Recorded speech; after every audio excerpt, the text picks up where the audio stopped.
Hello बच्चों, चलिए प्रश्न को पढ़ते हैं और समझते हैं। फलनों का x के सापेक्ष समाकलन कीजिए। हमें एक फलन दिया है x की घात 2 प्लस 1 और बटे में x की घात 4 प्लस 1 और हमें इसका समाकलन ज्ञात करना है। प्रश्न को हल करने से पहले हम प्रश्न के लिए मुख्य अवधारणा लिखेंगे।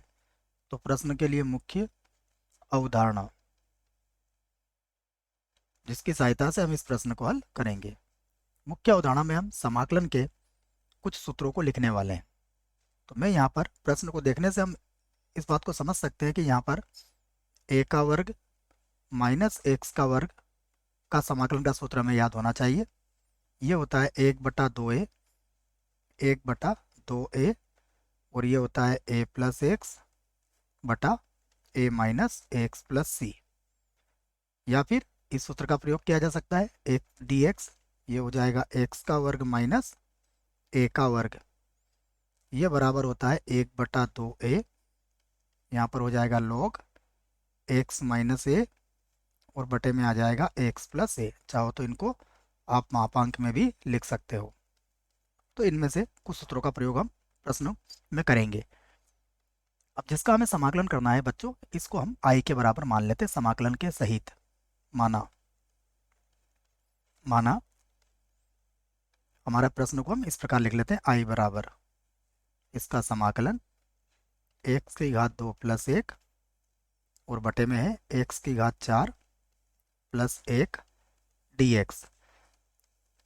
इस प्रकार के समाकलनों को हल करने के लिए हम यहाँ से x की घात 2 को कॉमन लेंगे, तो ये होगा 1 प्लस 1/x का वर्ग और बटे से भी हम x की घात 2 को कॉमन ले लेंगे, तो ये हो जाएगा x का वर्ग और प्लस हो जाएगा ये 1/x का वर्ग और यहाँ लिख देंगे हम dx। अब यहाँ देखेंगे तो ये तो कट जाएगा बच्चों। अब i बराबर हो जाएगा हमारे पास, i बराबर ये होगा 1 प्लस 1/x का वर्ग। ठीक है, ये रहेगा ऊपर तो 1 प्लस 1/1 और नीचे क्या करेंगे, अब हमें यहाँ सूत्र बनाना पड़ेगा। अगर ऊपर प्लस है तो देखिए यहाँ पर हम एक सूत्र बनाएंगे माइनस वाला। कैसे बनाएंगे वो भी समझ लीजिए आप। एक्स का वर्ग प्लस 1/x का वर्ग। देखिए मैं इसमें 2 घटा देता हूँ और 2 को मैं जोड़ सकता हूँ। जब 2 घटाऊंगा और 2 जोड़ूंगा तो इससे इस पर कोई फर्क नहीं पड़ेगा और हमें पता है 2 जो होगा वो 2x/x भी आप इसे लिख सकते हो। इसका अर्थ ये हुआ कि ये कुछ इस प्रकार से बन जाएगा, 1 प्लस 1/x का वर्ग और बटे में आ जाएगा x माइनस 1/x पूरे की घात 2 और प्लस हो जाएगा 2। ठीक है, ध्यान रहे ऊपर अगर प्लस है तो नीचे माइनस का सूत्र बनाएंगे हम। ऐसा क्यों करते हैं ये अभी आपको थोड़ी देर में समझ में आ जाएगा। तो देखिए अब मैं इसको मान लेता हूँ। माना माना x माइनस 1/x, इसको मैंने किसके बराबर मान लिया, t के बराबर। यदि मैं इसको t के बराबर मानूंगा तो देखिए क्या होगा, x का अवकलन तो 1 हो जाएगा और 1/x का अवकलन हो जाएगा माइनस 1/x का वर्ग अर्थात प्लस 1/x का वर्ग। ठीक है, और t का dt/dx आप इधर ला सकते हो और dt को यहाँ भेज सकते हो। तो अब आप समीकरण नंबर 1 से देखिए i बराबर क्या हो जाएगा, 1 प्लस 1/x का वर्ग dx। ये तो किसके बराबर हो गया, dt के बराबर। यहाँ पर चाहो तो 2 को आगे लिख सकते हो, तो ये हो जाएगा 2 प्लस t का वर्ग। ठीक है, तो यहाँ पर फिर समाकलन का सूत्र लगा दीजिए आप। उस सूत्र को भी मैं लिख देता हूँ जो सूत्र हम यहाँ पर लगाने वाले हैं। कि हम जानते हैं कि यदि हमें समाकलन करना है dx बटा a का वर्ग प्लस x के वर्ग का, ठीक है, तो इस सूत्र को हम इस प्रकार देख सकते हैं। ये होता है 1/a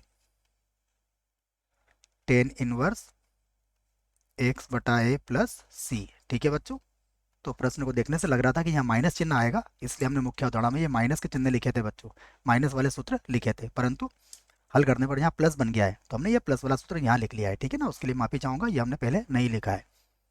अब हम यहाँ पर सूत्र लगा सकते हैं। देखिए आई बराबर यहाँ पर 1/a, तो ये हो जाएगा 1/वर्गमूल 2 बन जाएगा और उसके बाद हो जाएगा ये टेन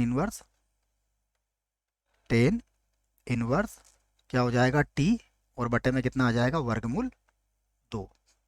ठीक है, ये जो सूत्र लिखा है 1/a टेन इनवर्स एक्स बटा ए वाला, और प्लस कितना हो जाएगा सी। अब हम यहाँ पर जो टी का मान था उसको हम यहाँ रख सकते हैं, और वही हमारे प्रश्न का उत्तर भी होगा। तो आई बराबर ये होगा 1/√2, फिर यहाँ पर होगा टेन इनवर्स, और देखिए टेन इनवर्स के बाद टी का मान क्या था हमारे पास, x माइनस 1/x। तो ये आ जाएगा x माइनस 1/x, और वर्गमूल 2 भी यहाँ पर लिखना पड़ेगा हमें। तो 1/√2, और उसके बाद हो जाएगा x माइनस 1/x, और प्लस कितना हो जाएगा c। ठीक है, चाहे तो इसको थोड़ा सा और अच्छे ढंग से लिख देते हैं। ये हो जाएगा i बराबर 1/√2, यहाँ पर हो जाएगा टेन इनवर्स, और अगर आप इसका लघुत्तम ले लेते हैं तो ये होगा x का वर्ग माइनस 1, और बटा आ जाएगा x वर्गमूल 2, और प्लस c। ये आपके प्रश्न का उत्तर है। आशा करता हूँ बच्चों प्रश्न का उत्तर समझ में आया होगा। धन्यवाद।